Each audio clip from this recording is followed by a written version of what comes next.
The soft jazz music drifted through the golden rose. One of the city's most exclusive restaurants, where crystal chandeliers cast warm light over silk-covered tables. This elegant atmosphere was the last place anyone expected to see Emma Chen. Walking in wearing cotton pajamas decorated with tiny teddy bears, gray sweatpants, and well-worn sneakers. Mo29, and head of marketing at Creative Solutions Inc., had only intended to make a quick appearance. Her best friend Sophia had canceled her blind date at the last minute due to a family emergency, begging Emma to go apologize in person. Emma thought she'd just pop in, say sorry, and leave within 5 minutes. She definitely hadn't expected the Golden Rose to be a 5-star establishment.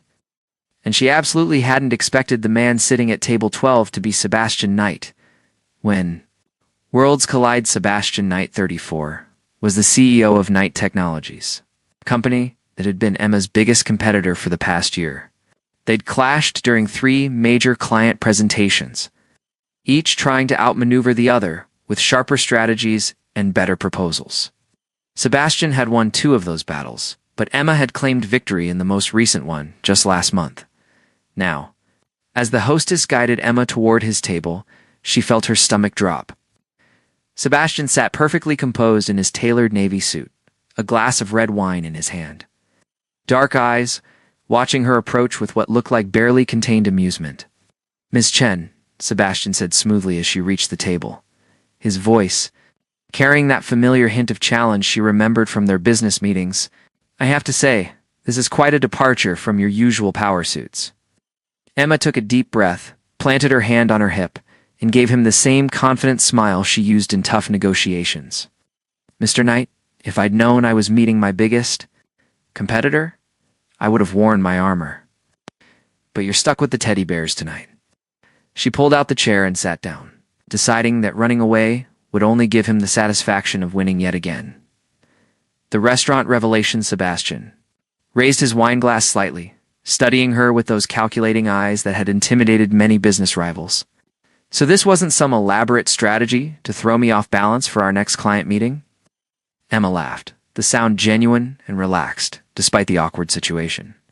"Trust me, Knight, if I wanted to throw you off balance, I'd use actual business. Tactics, not sleepwear. My friend Sophia was supposed to meet someone here tonight, but she had an emergency. I came to apologize for her."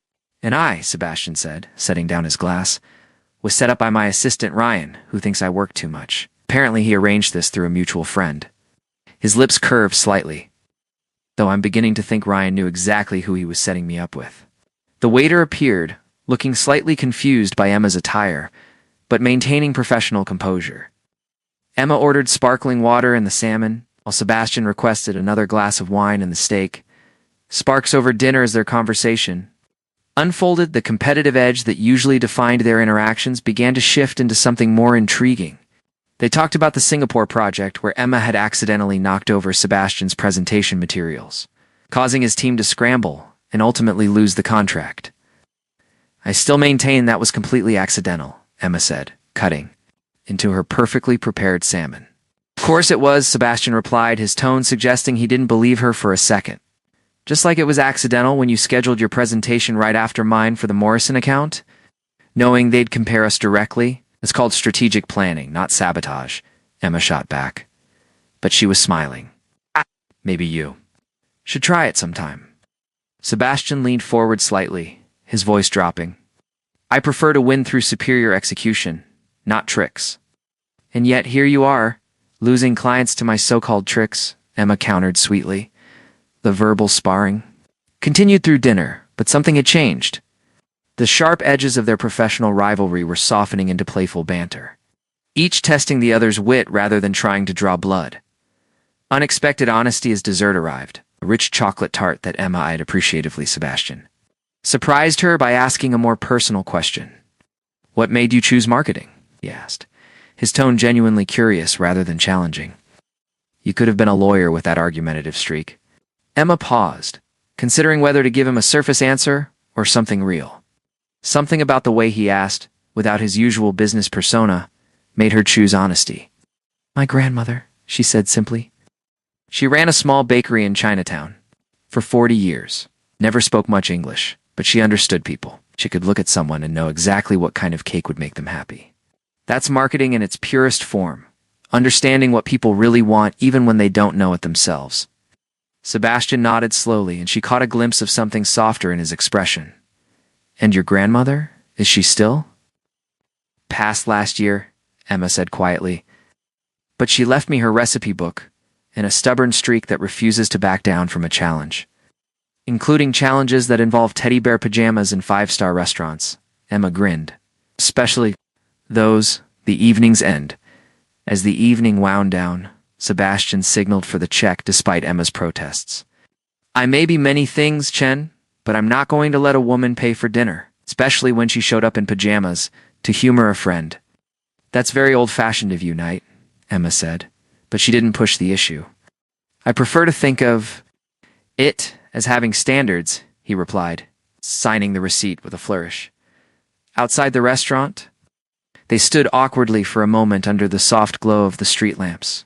Emma's pajamas looked even more ridiculous in the elegant surroundings, but Sebastian found himself oddly charmed by her complete lack of self-consciousness about it. This was Sebastian began, then seemed to search for the right word. "Weird?" Emma supplied helpfully. "Unexpected," he corrected. "You're not what I expected." "Neither are you," Emma admitted. "You're almost human when you're not trying to steal my clients." Sebastian pulled out a business card and held it out to her. "In case you ever want to continue this conversation somewhere that allows proper attire." Emma took the card, their fingers brushing briefly. "Are you asking me out, Knight?" "At." "Because I should warn you, I don't date the competition." "At." "Maybe I'm asking you to consider a merger," he said with that hint of a smile she was beginning to recognize. "I'll think about it," Emma replied, tucking the card into her pajama pocket. "But don't expect me to make it easy for you." As Sebastian's car pulled up and he climbed into the back seat, Emma stood watching until the taillights disappeared around the corner. She looked down at her ridiculous outfit and shook her head, laughing softly. The aftermath back in her apartment? Emma found Sophia waiting with hot chocolate and an expectant expression. "Well," Sophia demanded, "how did it go? Please tell me you didn't completely traumatize Ryan's friend." Emma flopped onto the couch, still in her pajamas. Ryan's friend turned out to be Sebastian Knight. Sophia's eyes went wide. "Eh? The Sebastian Knight? Your business nemesis? The one you said has ice water in his veins and probably sleeps in suits." "The very one," Emma confirmed.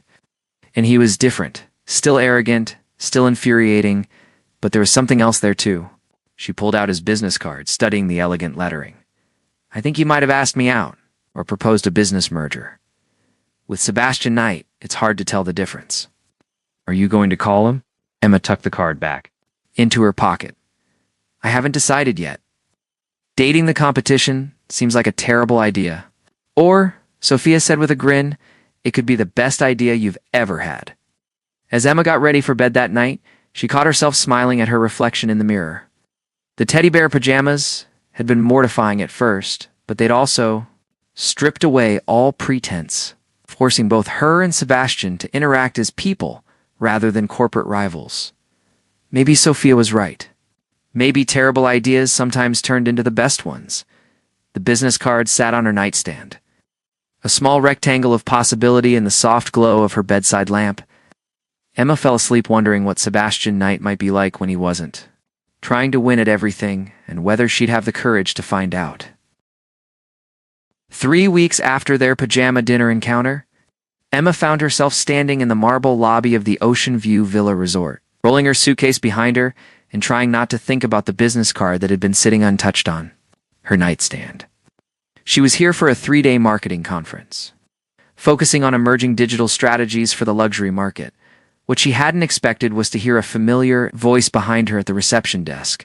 "There seems to be some confusion with the booking," Sebastian Knight was saying to the flustered receptionist, his tone patient but firm. Emma's heart skipped as she turned around.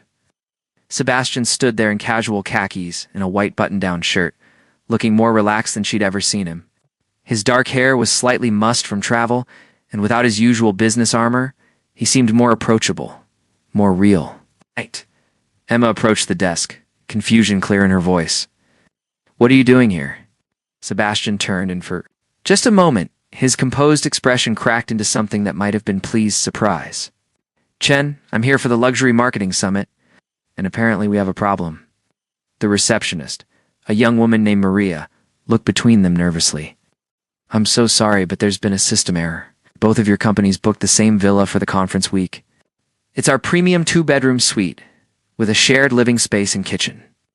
With the festival in town, we're completely booked, and this is the only accommodation we have available. Forced proximity. Emma stared at the receptionist, then at Sebastian, then back at the receptionist. You're telling me we have to share a villa? The bedrooms are completely separate, Maria said quickly, and the living area is quite spacious. There's a full kitchen, a private terrace overlooking the ocean, and fine, Sebastian interrupted. His business instincts kicking in. We're both adults, can handle a professional arrangement for 3 days. Emma wanted to argue, but she could see the logic. The conference was important for both their companies, and causing a scene wouldn't help anyone. All right, she said reluctantly. But I'm taking the room with the better view. Naturally, Sebastian replied with that almost smile she remembered from dinner, cooking up chemistry that evening. They found themselves in the villa's gourmet kitchen, preparing dinner before the welcome reception. The conference had provided ingredients for a collaborative cooking challenge among attendees, and Emma had volunteered them both before realizing what she was doing. I can't believe I signed us up for this, Emma muttered, tying an apron over her casual sundress. I barely cook for myself, let alone for a competition. Sebastian rolled up his sleeves, revealing surprisingly muscular forearms. Relax, Chen. How hard can it be? Famous last words. Within 30 minutes, they had flour in their hair, tomato sauce splattered across the counter, and what was supposed to be a simple pasta dish looking more like a culinary disaster. The recipe says to fold the pasta gently, Emma read from her phone, gesturing at the pot with a wooden spoon. I am folding gently, Sebastian protested, though his stirring looked more like aggressive mixing. It's not folding, that's beating it into submission. I prefer the direct approach, he said, but he lightened his touch. Emma laughed despite herself. Of course you do. You probably negotiate the same way, and you probably cook the same way you run marketing campaigns, Sebastian shot back. Overthinking. Every detail until the moment passes, Emma protested, but she was smiling. My attention to detail is why I beat you on the Morrison account. Your attention to detail is why your pasta's now glue, Sebastian pointed out. Holding up a spoon coated in thick, sticky noodles. Deeper conversations after they'd managed to salvage something edible from their cooking disaster they sat on. The villa's terrace, overlooking the moonlit ocean. The sound of waves provided a soothing backdrop as they shared a bottle of wine from the villa's collection. Can I ask you something? Emma said, curling her legs under her in the comfortable chair. The ocean breeze played with her hair, and she'd changed into soft jeans and a flowing top that made her look younger, less armored. Shoot, Sebastian said, leaning back in his chair. He'd lost the button-down shirt in favor of a simple t-shirt. That highlighted how broad his shoulders actually were. Why do you do this? The company, the competition, the constant battles. What's driving you? Sebastian was quiet for a long moment, swirling the wine in his glass. My father, he said finally. He built Night Technologies from nothing, worked himself to death trying to prove he belonged in rooms full of people who'd inherited their success. He died when I was 25, and I promised him I'd make the company everything he dreamed it could be. Emma felt her chest tighten. And have you? By every measurable standard, yes. But sometimes I wonder if I'm still trying to prove myself to a man who isn't here to see it. Sebastian looked out at the ocean. What about you? What's Emma Chen really fighting for? Emma considered deflecting, giving him the same surface answer she gave everyone. But something about the moonlight and his unexpected vulnerability made her choose truth. Security, she said simply. Growing up, we moved a lot. My parents chased opportunities that never quite panned out. I swore I'd create something stable, something that couldn't be taken away. Every client I win, every campaign, that succeeds. It's another brick in the wall I'm building against uncertainty. And yet you showed up to dinner in teddy bear pajamas, Sebastian observed gently. Emma laughed, the sound soft in the night air. That was Sophia's fault. But maybe sometimes I get tired of always being so careful, so controlled. I noticed, Sebastian said. And there was something warm in his voice that made Emma's pulse quicken. The almost moment as the night grew later, They moved closer together on the terrace, the conversation flowing between business strategies and childhood memories, professional ambitions and personal fears. Emma found herself studying Sebastian's face in the soft light, noticing the way his eyes crinkled when he laughed, how his guard dropped when he talked about his father. Meh, Sebastian said quietly, and the use of her first name sent a shiver down her spine. I need to tell you something. What? She whispered, suddenly very aware of how close they were sitting. That night at the restaurant in your ridiculous pajamas was the first time in years someone surprised me.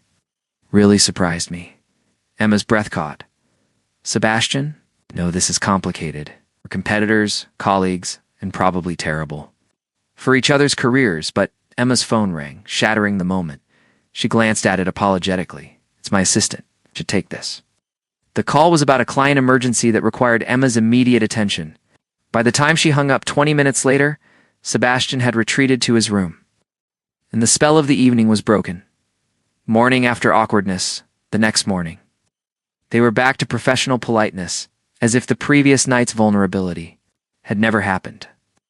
At the conference sessions, they sat on opposite sides of the room. During lunch, they made polite small talk about industry trends while carefully avoiding anything personal. But Emma couldn't stop thinking about the way Sebastian had looked at her in the moonlight, or the way her name had sounded in his voice. And she noticed that he seemed to be watching her when he thought she wasn't looking. His expression unreadable but intense. The revelation on their final night at the villa. Emma was packing when she heard Sebastian talking on the phone in the living room. She wasn't trying to eavesdrop, but his voice carried. Ryan, I don't care what the board says about mixing business with personal matters. Some things are worth the risk. There was a pause. Yes, I'm talking about Emma Chen. And no, I don't have a plan. For the first time in my career, I'm just following my instincts. Emma's heart pounded as she realized he was talking about her. She'd been so focused on protecting herself, on maintaining professional distance, that she'd almost missed what was right in front of her when Sebastian hung up. Emma appeared in the doorway, her suitcase forgotten. Sebastian, she said, and he turned, startled. Emma, I didn't realize you were, I heard, she interrupted softly. About following instincts instead of plans. They stood looking at each other across the living room, the air thick with everything they hadn't said. My instincts are telling me this is a terrible idea, Emma admitted. Mine too, Sebastian replied, but he took a step toward her. We could ruin everything. Our careers, our companies, our reputations. We could, he agreed, taking another step.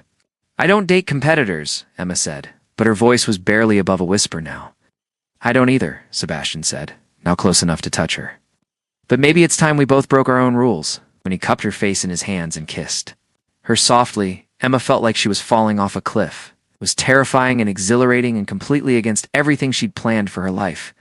But as she kissed him back, she realized that maybe the best things happened when you stopped planning and started living. 2 weeks after returning from the villa, Emma's carefully constructed professional world began to crumble.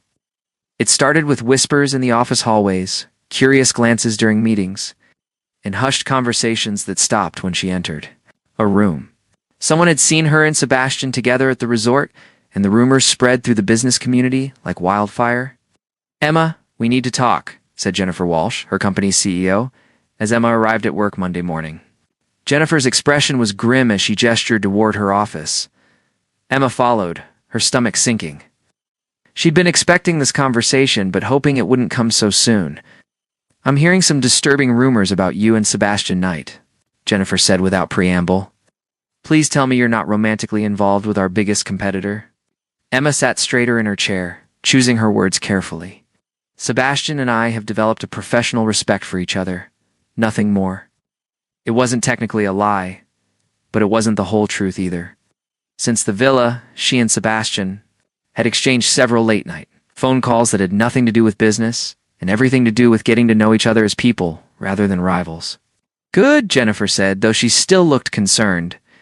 Because I'm putting you in charge of our biggest pitch of the year. The Hamilton Group is looking for a complete brand overhaul, and if we land this contract, it could make our entire year.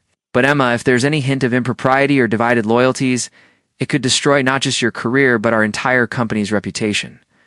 The setup the Hamilton Group presentation was scheduled for the following Friday at their downtown headquarters. Emma threw herself into preparation, working 16-hour days and perfecting every detail. She knew Sebastian's company would be pitching as well, but she refused to let personal feelings interfere with professional excellence. What she didn't know was that Rebecca Vale, Sebastian's ex-girlfriend and a marketing director at a competing DR firm, had been watching the developing relationship between Emma and Sebastian with growing resentment. Rebecca had never gotten over Sebastian, and the thought of him with someone else, especially someone she considered beneath his social status, drove her to desperate measures. Rebecca had connections throughout the industry. She began spreading more targeted rumors. Not just that Emma and Sebastian were involved, but that Emma was using the relationship to gain inside information about Sebastian's pitches, essentially cheating her way to success. The confrontation the night before the Hamilton presentation, Emma was working late in her office when Sebastian appeared in her doorway. He looked tense, his usually perfect appearance slightly disheveled. "We need to talk," he said, closing the door behind him. Emma looked up from her laptop, noting the serious expression on his face. "If this is about tomorrow's pitch, I can't discuss. It's about Rebecca," Sebastian interrupted. "She's been spreading rumors about us, about you specifically. She's telling people you're getting inside information from me." Emma's blood ran cold. "That's ridiculous. We've never discussed business strategy, and anyone who knows me would know I'd never cheat." "I know that," Sebastian said firmly. "But not everyone does, Emma. I think she's planning something for tomorrow, something bigger than just rumors." The Hamilton presentation the next morning. Emma arrived at Hamilton Group headquarters early, dressed in her most professional suit and carrying presentation materials she'd tripled. The Hamilton executive team, led by CEO David Hamilton himself, sat around an impressive conference table in a room with floor-to-ceiling windows. Overlooking the city, Emma's presentation was flawless. She outlined a comprehensive rebranding strategy that would position Hamilton Group as an innovative leader while honoring their traditional values. Her data was solid, her creative concepts were inspired, and her delivery was confident and engaging. When she finished, the room erupted in approving murmurs. David Hamilton himself nodded approvingly. "Impressive work, Miss Chen. Very impressive indeed." Emma felt a surge of relief and pride.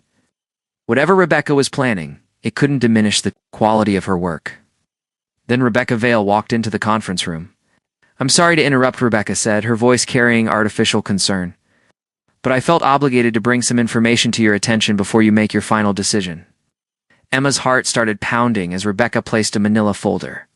On the conference table, these are email records and phone logs showing extensive communication between Ms. Chen and Sebastian Knight over the past month. Communication that coincides exactly with her preparation for this presentation. The defense David Hamilton frowned as he opened the folder. "Ms. Chen, can you explain these communications?" Emma felt the walls closing in. The phone records were real. She and Sebastian had talked many times. But none of those conversations had been about business. They'd talked about books, childhood memories, their fears and dreams, everything except work. "Mr. Hamilton," Emma said, her voice steady despite her racing heart. "Yes, Sebastian Knight and I have been in communication. But I can assure you that none of our conversations involved sharing proprietary business information." "How can we be sure of that?" Rebecca interjected sweetly. "After all, pillow talk between lovers often includes all sorts of confidential information." The accusation hung in the air like a toxic cloud. Emma felt her carefully built reputation crumbling in real time. "That's enough," came a strong voice from the doorway. Everyone turned as Sebastian Knight walked into the conference room, his expression thunderous.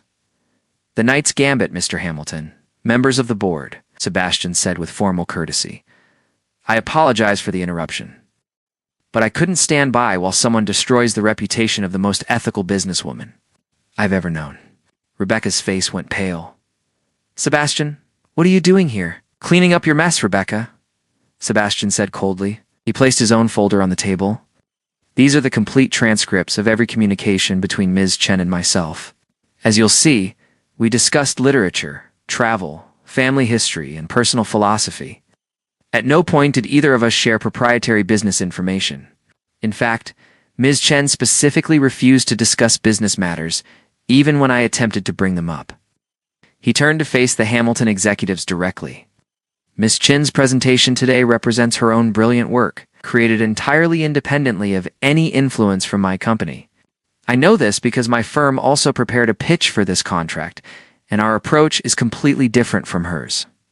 In fact, Sebastian smiled slightly. Her strategy is significantly better than ours. David Hamilton looked between the folders. Then at Rebecca, whose face was now bright red with embarrassment and anger. "Mr. Knight," Hamilton said slowly, "are you withdrawing your company's bid?" "I am," Sebastian said firmly.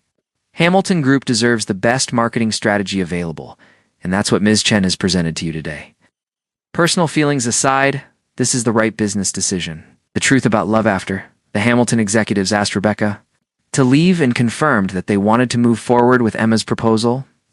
Emma found herself alone with Sebastian in the now empty conference room. "You just gave up a multi-million-dollar contract," Emma said, her voice barely above a whisper. "For me." Sebastian moved closer to her, his eyes intense. "Emma, I'd give up a lot more than that for you. But your company, your reputation." "What will people say?" "They'll say I'm crazy," Sebastian replied, reaching out to touch her face gently, "and they'll be right. I'm crazy about you, Emma Chen. Crazy enough to risk everything." Emma felt tears prick her eyes. "But Sebastian, this is all so complicated. We work in the same industry.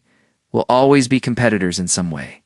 "Then we'll compete," Sebastian said simply. "We'll push each other to be better, stronger, more innovative. But we'll do it together." "And Rebecca? The rumors?" Sebastian's expression hardened slightly. "Rebecca will find that her behavior today has consequences. As for the rumors, let them talk. People who matter will see the truth." 6 months later, Emma stood in the same conference room where everything had changed. But this time she was wearing a flowing white dress instead of a business suit. The Hamilton Group had graciously offered their space for a small wedding ceremony, saying it was the least they could do for the couple whose love story had begun with such professional excellence. "I still can't believe you're marrying your biggest competitor," Sophia said, adjusting Emma's veil. Emma laughed, looking out the window where Sebastian was greeting their small group of family and friends. "I'm not marrying my competitor anymore. As of this morning, Knight Technologies and Creative Solutions, Inc. are officially merging. A business merger and a marriage merger," Sophia grinned. "Only you would negotiate your own wedding contract," actually, Emma said with a smile. Sebastian proposed the business merger, said if we were going to spend the rest of our lives together, we might as well build something amazing together too.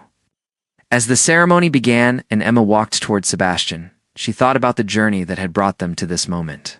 From teddy bear pajamas to boardroom battles to seaside confessions to public scandals, their path to love had been anything but conventional. But as Sebastian took her hands and smiled that rare, genuine smile that was reserved just for her, Emma knew that every obstacle, every challenge, every risk had been worth it. "Ready for the biggest merger of your career?" Sebastian whispered, as they turned to face the officiant. "With you?" Emma whispered back. "I'm ready for anything." And for the first time in her carefully planned life, Emma Chen Knight was completely blissfully certain that sometimes the best strategies were the ones you never saw coming. The end.